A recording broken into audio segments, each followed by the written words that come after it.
పత్తి పంట తీసిన తర్వాత ఈ పత్తి అడుగులో అదే చేనులో ఆరుతడి పంటలను కూడా వేసుకునే అవకాశం ఉంది. ఎక్కడైతే నీటి వసతి ఉన్నదో 1, 2, 3 అలా తళ్ళను బట్టి పంటల ఎంపిక అనేది చేసుకోవాలి.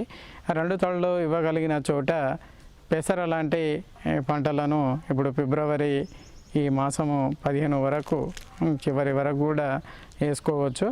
ఈ మదిర నుంచి విడుదలైన MGG 385 అనే రకము, అదేవిధంగా తక్కువ కాలంలో 60 రోజుల్లో వచ్చే వరంగల్ నుంచి విడుదలైన WGG 42 అనే రకాలు వేసుకుంటే తొందరగా పంట చేతికి వస్తుంది.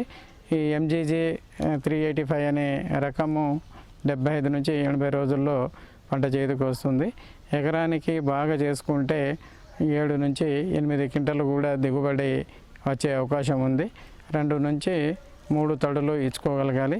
ఈ పంటలకు స్ప్రింక్లర్ ద్వారా కూడా ఇరిగేషన్ ఇచ్చుకున్నట్లయితే ఇంకా తక్కువ నీటితో కూడా ఈ పంటను సాగు చేయవచ్చు. అదేవిధంగా ఈ పత్తి అడుగులో నువ్వులు అనే పంటను, నూనె గింజ సంబంధించిన పంట, నువ్వులు అనే పంటను కూడా వేసుకోవచ్చు. ఎకరానికి 2 నుంచి 2.5 కిలోల నువ్వులను వెదజల్లుకోవాలి.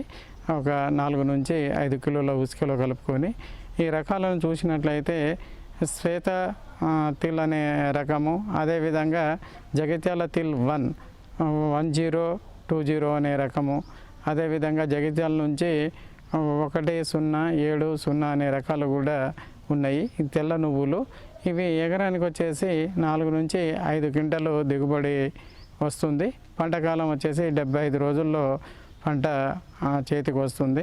ఈ 2 పంటలను రైతాంగం సాగు చేసుకోవచ్చు. ఇంకా నీటి వసతి లేని రైతులు మాత్రము ఈ పంటను అలాగనే ఉంచకుండా భూమిలో కలియ దున్నేయాలి. అదేవిధంగా పచ్చి రొట్ట ఎరువు సంబంధించింది చల్లుకొని పెట్టుకుంటే ఈ వడగళ్ళ వర్షాలు పడ్డప్పుడు 1, 2 వర్షాలు తగిలినా కానీ కొంతవరకు పెరుగుతుంది. ఆ పెరిగిన దాన్ని మళ్ళీ భూమిలో కలియ దున్నడం వల్ల భూసారం కూడా పెరిగే అవకాశం ఉంది.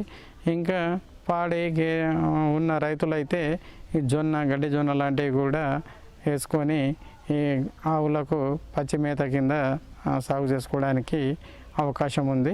అదేవిధంగా ఇంకా బేబీ కార్న్ లాంటివి కూడా అర్బన్ ఫార్మర్స్, సిటీకి దగ్గరగా ఉన్న రైతులైతే బేబీ కార్న్ లాంటివి కూడా సాగు చేయవచ్చు. 70 నుంచి 75 రోజుల్లో చేతికి వస్తుంది. అదేవిధంగా కూరగాయల పంటలను కూడా సాగు చేయవచ్చు. ఈ ధనియాలు లాంటి పంటలు కొత్తిమీర కింద, అదేవిధంగా బీరకాయ కానీ, దోసకాయ కానీ, లేదా కాకరకాయ ఇలాంటి వాటిని తీగ జాతి కూరగాయలను కూడా సాగు చేసుకోవడానికి అవకాశం ఉంది. అదేవిధంగా వంకాయ లాంటివి కూడా సాగు చేసుకోవచ్చు కొద్ది మోతాదులో. ఈ నీటి వసతి ఉన్న చోట పత్తి అడుగులలో ఈ కూరగాయల లాంటి పంటలు, ఆకుకూరలు లాంటివి కూడా సాగు చేసుకోవడానికి అవకాశం ఉంది.